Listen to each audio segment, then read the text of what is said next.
Picture this for a second. You walk into your own kitchen tomorrow morning. You open the fridge. You pull out that container of leftovers from last night, the one you were actually proud of because you didn't waste food. You saved yourself some money. You were being smart about it. You put it in the microwave. You press the button. And in that moment, you have no idea that you just started a chemical reaction inside that food that has been quietly linked in peer-reviewed research to one of the deadliest cancers known to modern medicine. I know how that sounds. I know it sounds like one of those scare tactic videos you scroll past every day. I wish it were, because if it were, I would not be standing here recording this. There are 4 specific foods sitting in refrigerators right now in homes all over the world that should never, under any circumstances, be reheated the way most people reheat them. And what happens inside those foods the second time heat hits them is something most people will live their entire lives and never be told about. My name is Dr. Zion Adetola. In the next few minutes, I am going to walk you through exactly what those 4 foods are, what they are chemically turning into the moment you warm them up, and why the research connects that transformation directly to pancreatic cancer, a disease with one of the worst 5-year survival rates in all of medicine. I am telling you this because I have sat in front of too many patients in too many quiet rooms and watched them ask me the same question. Why did nobody tell me about this sooner? I do not have a good answer for that question anymore. So I am going to stop being quiet. Here is the first thing you have to understand before we go anywhere else. Your pancreas does not warn you. It does not ache. It does not swell. It does not send you a signal when something is going wrong. It just sits there, quietly, absorbing damage, sometimes for years, sometimes for decades, while you go about your life having no idea anything is happening. By the time you feel the first real symptom, the back pain, the yellowing of the skin, the weight loss you cannot explain, the disease has usually been developing for a very long time already. The 5-year survival rate for pancreatic cancer is somewhere around 12%. 12%. That is not a disease you fight and walk away from the way you might with other cancers. That is a disease where prevention is not the best strategy. It is the only strategy that actually works. And some of what drives that prevention or undermines it is sitting in your fridge right now, waiting for tomorrow's lunch. Before I tell you the 4 foods, I need to explain what is actually happening at the chemical level when you reheat food. Because without that piece, what I am about to say is going to sound like fear-mongering. It is not. It is biochemistry. When you cook food for the first time, natural reactions happen. Proteins interact with sugars and heat. Nitrogen compounds react with amino acids. Fats start to oxidize. In most cases, the compounds that come out of that first cooking are in small enough amounts that your body can handle them, break them down, get rid of them, and move on. Reheating changes everything. The second time heat touches that food, 3 things happen at the same time. First, the antioxidants and protective compounds that were in the original food are mostly destroyed. The natural buffers your body was relying on are gone. Second, the same chemical reactions that produced small amounts of cancer-causing compounds the first time now accelerate, but without those buffers to neutralize them. And third, the bacteria and enzymes that were active while your food was sitting in the fridge have already been converting certain compounds, especially nitrates in vegetables, into much more dangerous intermediate forms. When you hit the reheat button, heat drives those intermediates forward into full-blown carcinogens. The compounds we are most worried about here have names. Nitroso compounds, also called nitrosamines, and heterocyclic amines. Both have been classified by the International Agency for Research on Cancer as probable human carcinogens. Animal studies have shown very clearly that nitroso compounds damage multiple organs, and the pancreas is specifically on that list.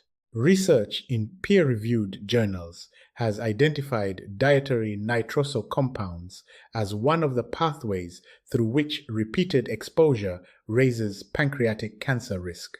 This is not speculation.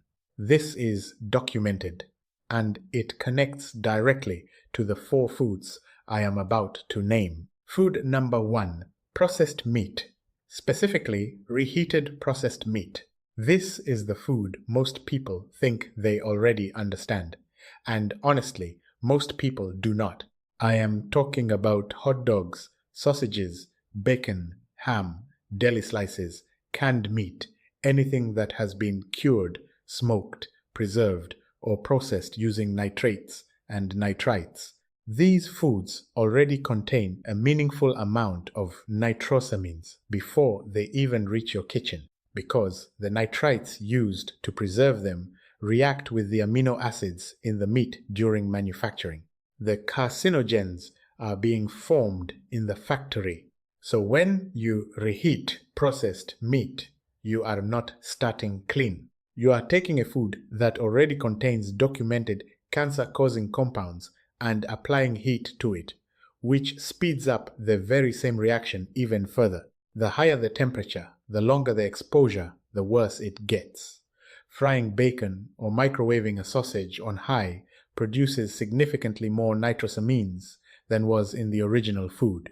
Research looking at this specific mechanism, dietary nitroso compounds, and pancreatic cancer, found that people with high dietary intake of these compounds had elevated pancreatic cancer risk.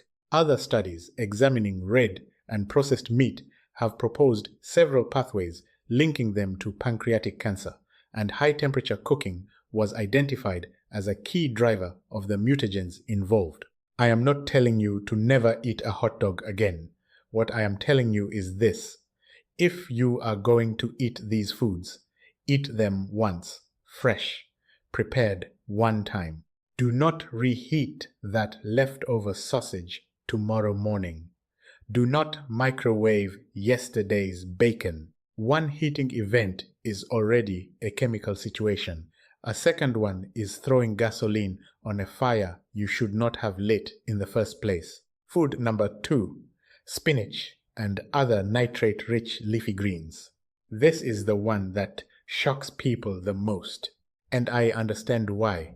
You reach for spinach because it is healthy. You add it to your omelette, your smoothie, your pasta, your soup, because every piece of nutrition advice you have ever heard, and most of that advice is correct, has told you spinach is good for you. It is. It is rich in iron, folate, antioxidants, vitamins. Fresh spinach is genuinely a powerful food. The problem is not the spinach. The problem is the leftover spinach. Here is what happens. Spinach naturally contains nitrates. In fresh spinach, those nitrates are completely fine. They are actually good for you. They help your blood pressure. They help your cardiovascular system. But the moment you cook spinach and then let it cool down and sit, even in the refrigerator, the bacteria and enzymes in that cooked vegetable start converting those nitrates into nitrites. The longer it sits, the more nitrite builds up. Then you reheat it, and 2 things happen at once. The heat drives even more nitrite formation, and the heat also pushes those nitrites to react with the amino acids in the spinach itself, producing nitrosamines. A study published in the journal Foods specifically warned against leaving boiled spinach out for more than 12 hours at room temperature, precisely because of this nitrate to nitrosamine conversion. And it is not just spinach. The same thing happens with celery, beetroot, kale, and carrots. Celery is actually one of the highest nitrate vegetables we know of. Think about how often celery ends up in soups and stews that then get reheated 2, 3, 4 times over the course of a week. Every single reheating cycle pushes that reaction further. The World Health Organization's cancer research body has confirmed that nitrosamines in food are established carcinogens linked specifically to gastrointestinal and pancreatic cancers. The irony is almost cruel. The vegetable you are reheating because it is supposed to protect you is chemically turning into something that works against that protection. The fix is simple. Cook your leafy greens fresh in the amount you are actually going to eat. If you have leftover cooked spinach, eat it cold the next day. Throw it in a salad. Mix it into something cold. Cold does not drive the reaction.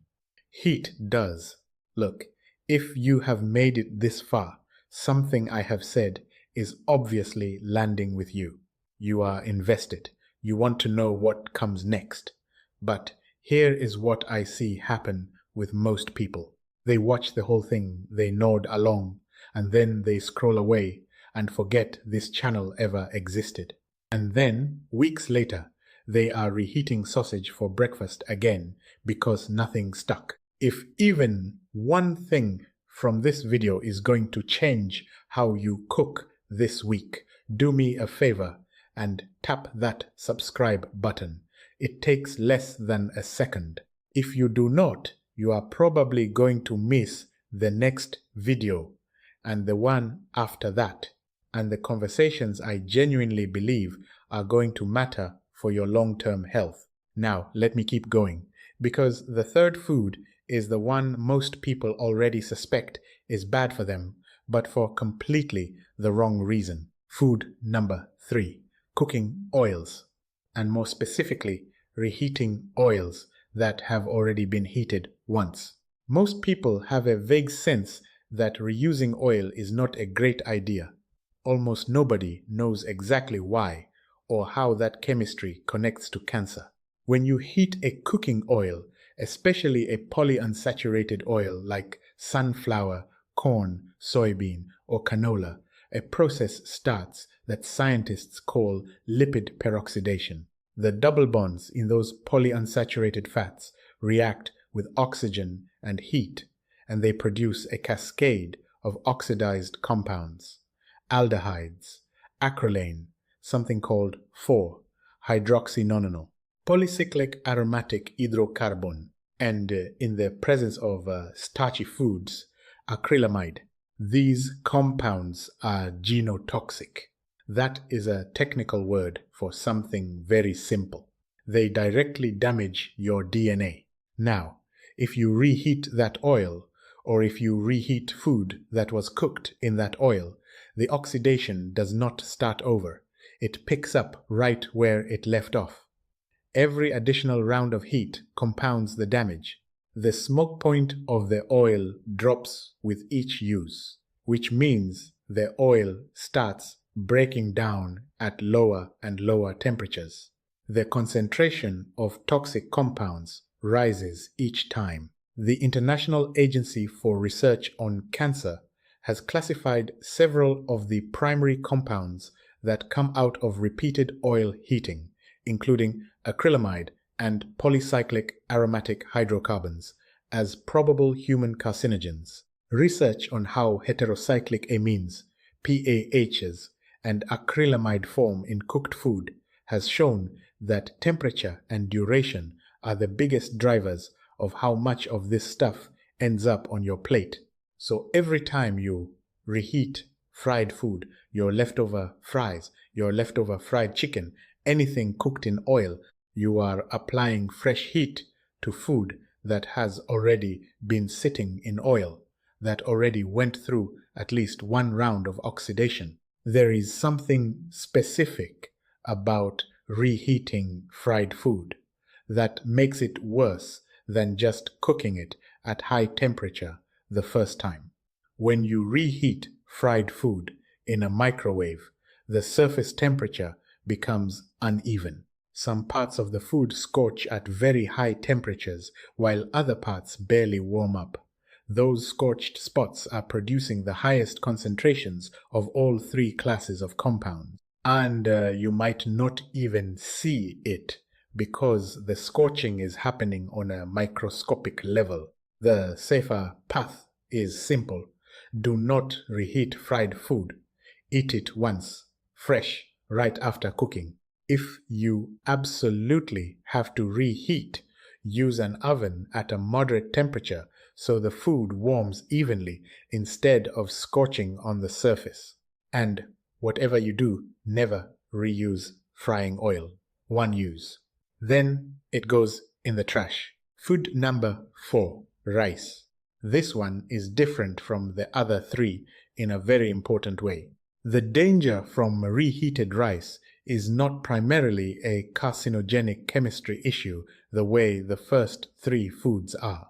It is a bacterial toxin, one that survives heat, one that does not get destroyed when you reheat the rice, and one that has a documented connection to chronic intestinal inflammation, which is itself one of the most well-established risk factors for gastrointestinal cancers over the long term. Here is what happens when you cook rice and then leave it sitting at room temperature.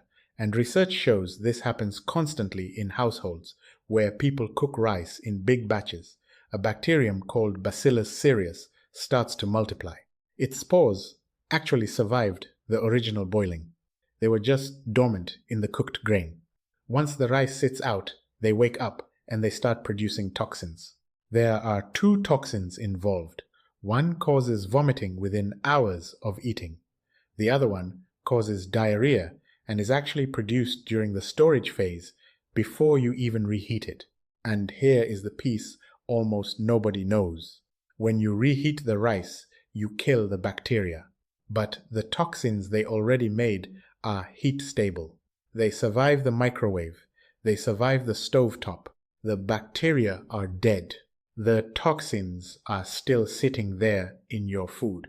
In the short term, those toxins cause nausea, vomiting, stomach cramps, diarrhea. Miserable, but you survive it. In the long term, and this is the part most people are never told, repeated low-level exposure to these bacterial toxins from rice that was stored wrong and reheated adds up to chronic intestinal inflammation. And chronic inflammation of the gut is one of the most heavily documented pathways to gastrointestinal cancers we have. Every time your intestinal lining gets irritated by these heat-resistant toxins, there is microscopic damage. Over years and decades of eating reheated rice every week, that damage accumulates. That is the environment in which cancer can start to develop. This is not hypothetical. The link between chronic gut inflammation and GI cancers is one of the most replicated findings in cancer research. The protocol for rice is specific and it is simple. After you cook rice, cool it quickly within an hour and get it in the refrigerator. The fast cooling keeps the temperature out of the bacterial growth zone. Store it for no more than 24 hours. When you reheat it one time and make sure it is steaming hot all the way through, not just warm in the middle. Never reheat rice a second time. And honestly, the real fix is to cook smaller portions of rice in the first place, so there is not much left over. I know cooking a big batch feels efficient. I get it. But the time you save is not worth what you are doing to your gut over the course of 20 or 30 years.